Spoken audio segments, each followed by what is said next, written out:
सबसे बड़ा दुर्भाग्य है, आप काम कितना मर्जी करवा लो, कितना विकास कर लो, उसके नाम पर वोट नहीं मिलेगा सर। ठीक है, आपको इस बात को समझना पड़ेगा। भाजपा पूछ लेता ना, आपने काम के नाम पर वोट दिया?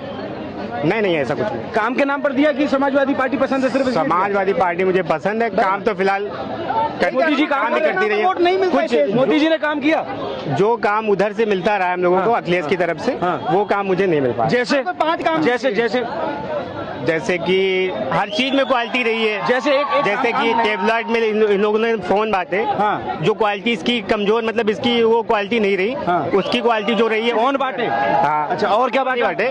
फोन इन्होंने बांटे। नहीं इनको पता है कि फोन वो कह रहे हैं भाजपा ने बांटे। हाँ। तो समाजवादी पार्टी ने काम नहीं किया? अखिलेश ने वो दिया, क्या बोलते हैं, लैपटॉप दिया। हाँ। अच्छा, वो मोबाइल से लैपटॉप आ गया इसलिए आपने उनको वोट दिया? नहीं, कुछ ऐसा नहीं। राशन मिला आप लोगों को? जी बिल्कुल मिल रहा है।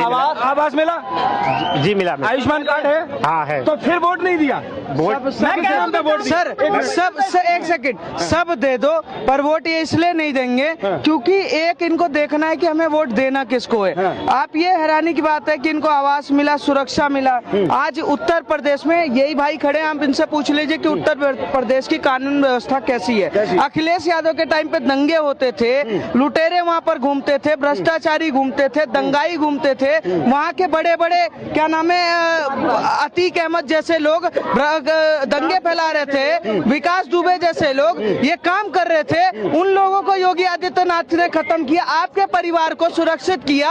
अगर किसी के परिवार को सुरक्षा दे और वो अगर व्यक्ति वोट ना दे तो ये सर इससे बड़ा दोगलापन हो ही नहीं सकता कि इससे बड़ा कोई भ्रष्टाचार, इससे बड़ा कोई दोगलापन इसलिए नहीं हो सकता क्योंकि ये देखते हैं कि सरिया कौन लागू करने वाला है, कौन बचाने वाला है। एक रामपुर है, झारखंड में रामपुर है, जहाँ पर 2362 घर है, वहाँ पर 523 लोगों को घर मिला प्रधानमंत्री नरेंद्र मोदी जी के, वो बूथ है। उस बूथ पर नरेंद्र मोदी की सरकार 523 मुसलमानों को घर देती है, पर मुसलमान में से एक बंदा वहाँ पर वोट नहीं देता। ये देखते हैं कि हमारे कौम को कौन बचाएगा। मस्जिद से जो आदेश तो पत्थर मारो, मस्जिद से आदेश तो वोट डालो। मैं ये कह रहा हूँ, नरेंद्र मोदी से मैं गुजारिश कर रहा हूँ कि इस देश के एक मजहब के लिए आप काम करना बंद कर दो। जो आपको वोट दे उसके लिए काम करो। सीधी बात, सबका साथ सबका विकास सबसे बड़ा झूठ है, क्योंकि यहाँ पर एक कौम ये जानती है कि आप चाहे उसके घर में सोने का गेट लगवा दो, चाहे उसके बच्चे को आप IPS ऑफिसर बना दो, वो उसी को वोट देगा जो उसको पत्थर चलाने की ट्रेनिंग के लिए पैसे टाइम पर देगा।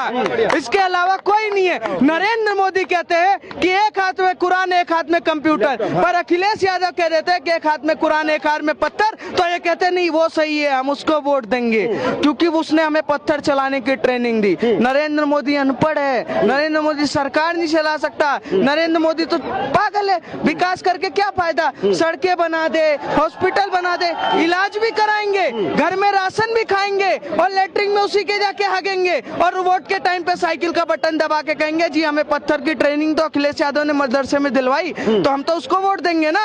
तो वो मजहब के हिसाब से वोट देने का जो काम ये लोग कर रहे हैं, ये देश के लिए बहुत बड़ा खतरनाक है और खतरा है। आने वाले समय में हिंदुओं को सोचना पड़ेगा कि आप कब तक राजपूत और ब्राह्मण, वैश्य, SC ST OBC आरक्षण और इसमें बटोगे। आपको सोचना पड़ेगा कि आपके सामने ही वो बंदा किसी और को वोट दे रहा, पूरा घर लेने के बाद, पूरा राशन लेने के बाद, पूरा सब सुविधा लेने के बाद भी वो वोट उसी को दे रहा है जो सरिया की बात कर रहा है, जो मुस्लिम पर्सनल लॉ वोट की बात करता है, जो वक्फ वोट की बात करता है। ऐसे लोगों का बाइकआउट करना ही जरूरी है इस देश के लिए। अर्थव्यवस्था के लिए सबसे बड़े कलंक अगर कोई है तो ये ऊंचे पैजामे और टोपी, इसके अलावा कोई नहीं। अभी तो वो कह के भी गए कि मुझे सब कुछ मिला पर मुझे सपा पसंद थी, मैंने वो वोट दिया। पसंद क्या, आप जीजा थोड़ी ना चुन रहे हो कि तुम्हें पसंद था चुन लिया, तुम्हें विकास पर जो वोट देना था ना। तो इस सोच को बदलना पड़ेगा, इस देश के हिंदुओं को सोचना पड़ेगा कि हम बटे तो कहीं ना कहीं कटे।